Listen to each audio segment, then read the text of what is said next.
The self-destruct sequence has been activated. Repeat, the self-destruct sequence has been activated. This sequence may not be aborted. All employees proceed to the emergency car at the bottom platform. Okay, we lit it just like a fuse, so no need to pick and choose. Welcome to 2020, where we do more than interviews. The hottest be coming through, dropping knowledge on all of you. Get a peek at the front of you with the truth that they offer you. Yeah, hands up, we doing it for the culture. To give artists and businesses more exposure. Keeping it real and stay solid just like a boulder. It's about to go all the way down, can't get no lower. Chasing my dreams, know that they get no slower. But if I stay running, I promise they getting closer. Moreover, success my older. And if you're sleeping on me, I'm waking them up like Folgers. I told you, coming from the land with the tide roll. Well, we'll be on a whole different vibe though. We like to ride slow and keep our windows tinted so you really can see us. Like Stevie Wonder waking up with his eyes closed. Yeah, got the kind of flow that rock the boat. On my 16s of pounds of dough. And if you figure you can hang with me on the mic, then grab some rope. Matter of fact, better grab some hope. While you at it, we keep it live, it's time to tune in. Turn up the sound on what you're using. It goes so hard, I think it's bruising. The show is 2020, no need to zoom in. Yeah. My favorite aunt in the world, who is part of the reason why I do this podcast, she was a teacher. And the hardest woman I've ever had to deal with in life. But I appreciate it because she kept it a buck. Like, she kept it 100 way before it was cool. You know, she's the reason I speak this way. She would come to me and say, no one needs to know where you're from by the way you talk. If you can speak well, it will open doors for conversations where people will want to know where you're from because of the way you speak. Be the exception to the rule, which is why I got that written on my wall over here. And that went for, at first I was like, that's offensive? Like, what if I want to sound country? What if I want to say ain't all day? You know what I'm saying? And she was like, nah, you'll see when you get older. And sure enough, she was absolutely right. People approach me all the time. Where are you from? And that opens the door for me to tell my story and talk to them and be more personal to them. Yeah, it's one of, I guess, for me as a teacher, and then because I came in so young, because I think I started at like 23. So yeah, I started at 23 in the classroom, teaching like 8th graders out of all the grade levels. It was like 7 and 8 because I had an elective. 8th grade, what, like 13, 14? Yeah, so 13. Dang. So yeah, anywhere from 12 to like 13. That's what I had.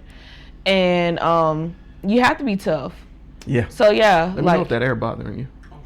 so my mom probably say all the time that like I'm the mean one. But I'm like, I have to be, but it's with love though. Like they, like they understand.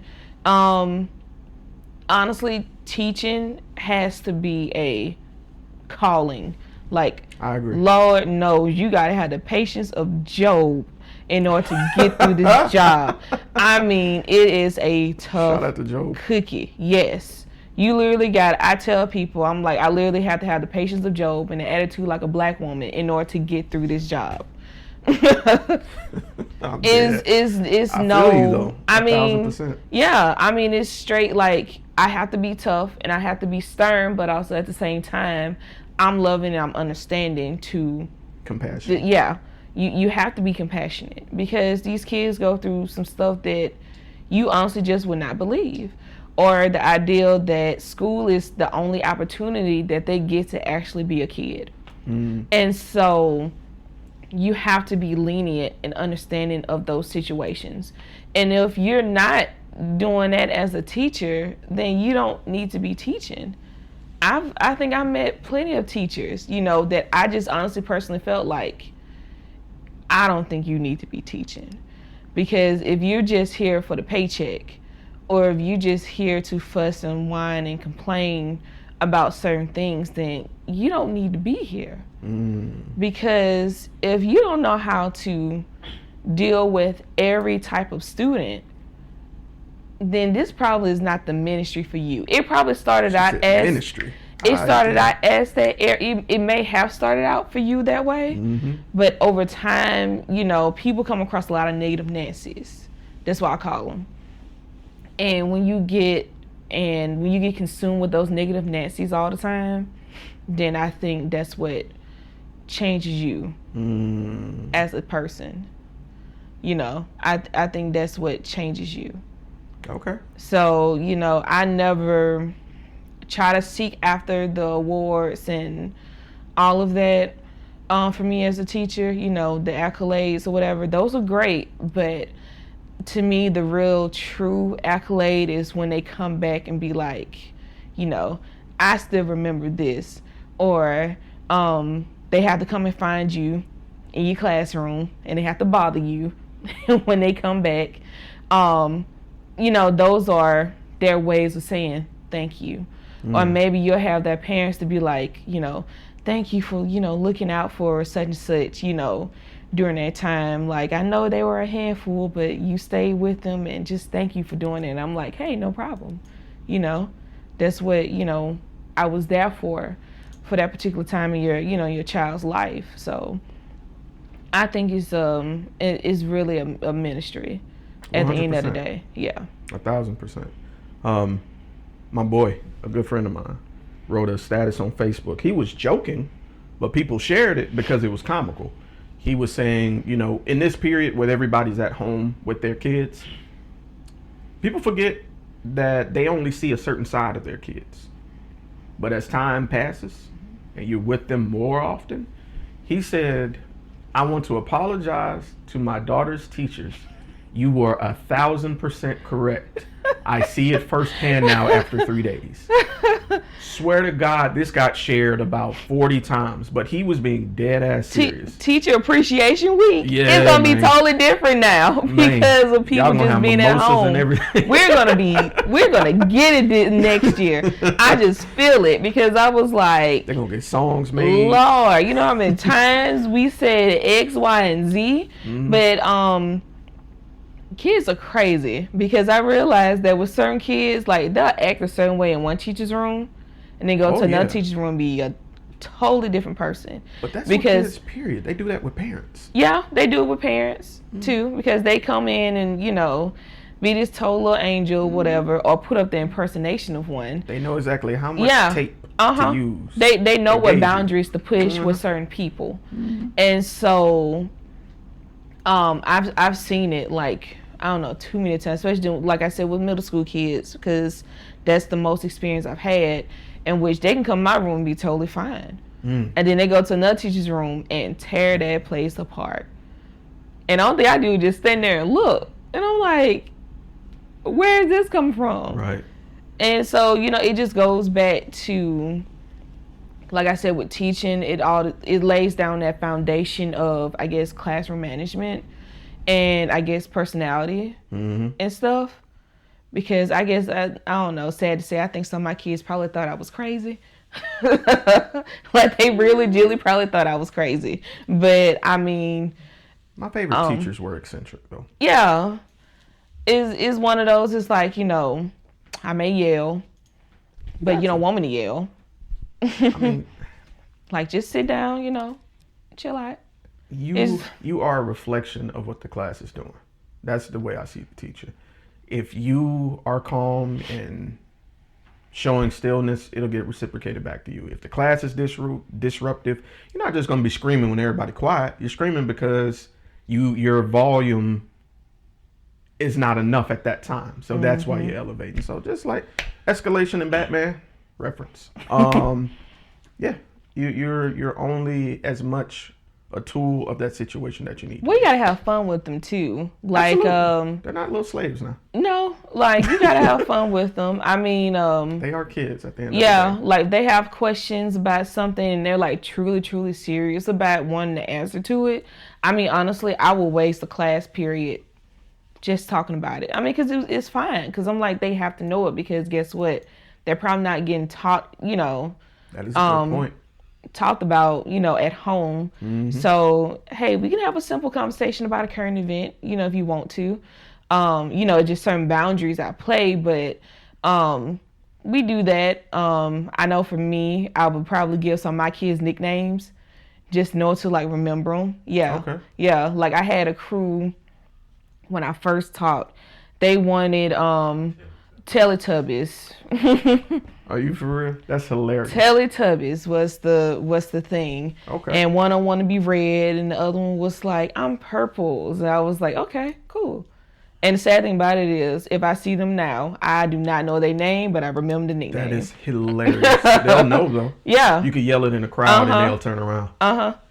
That's Yeah. kind of cool though. That's building rapport with a student though. Yeah, you have to. And not to cut you off, going back to what you were saying about the current event, I think that's vital because the conversation you have then could be a waypoint for them. They might be at a fork in the road in the decision, whether it be their lifestyle or career choice. Because there's plenty of times when I was in college, Jesus Christ, when I was in high school, 9/11 occurred. I was a freshman. And they literally, like you said, stopped the lesson for that day and talked about it. What it was, what do you think it was? Where do we go from here? Because those are those society building questions you need to instill in the younger generation. Because you're going to get old and they're going to be in power one day. And that's going to stay with them. You need to keep that going. Yeah, so with my kids, for them, because of science, we did Katrina. Because a lot of them were either born the year of Katrina or, right afterwards. So they honestly didn't know, why was it such a big deal and, stuff like that. And what is a hurricane? So we use that, as That was in 2005. Damn. Yeah, you gotta think. I taught bruh. that. Yeah, I taught that old. crew. I'm teaching that that generation. Damn. And I remember that. That's crazy. I'm old. I'm old. Some of them were born with 9/11. So some of them was born 2001, 2002. So they didn't, they didn't know. Knew of the event, but not the gravity of that event. The lives lost that. And quite frankly, we're kind of in that period again with this. This is one of those staples of the year because you know what's crazy? 2020 was hyped up to be this awesome year. It's 2020 has been the final boss started all years, bro. Just wrong. The end of January just kind of Kobe. Yeet! And it just went from there. It's been a domino effect. Man, I didn't know Kenny Rogers died. Did you know Kenny Rogers died? See what I'm Wait a talking minute, about? when did Kenny Rogers die? Kenny Rogers. I can't look him. I'm recording you on my phone. Look it up. Kenny Rogers died. When did he die? This year? Yes, a couple weeks ago. Really? Exactly. People are going, man, and it's it's 2020, another one. I don't know. It yeah, I ain't lying. What date did he die?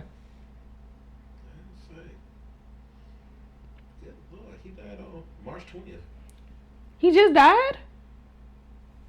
I thought it was a week that. ago. But yeah, that was a week ago because it's the 30th, ain't it? Yeah.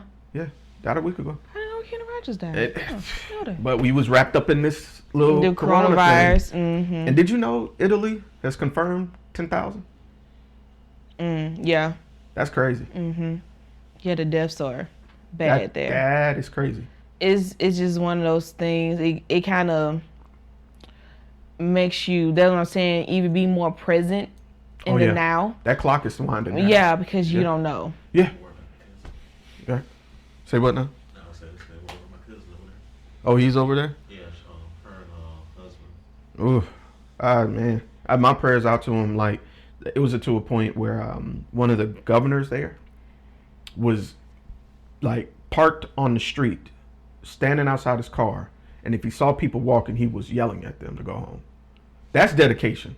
You don't see Governor Ivey out this bitch just chilling yo, you go home. Nah. And I'm not gonna lie, this is gonna be kind of controversial.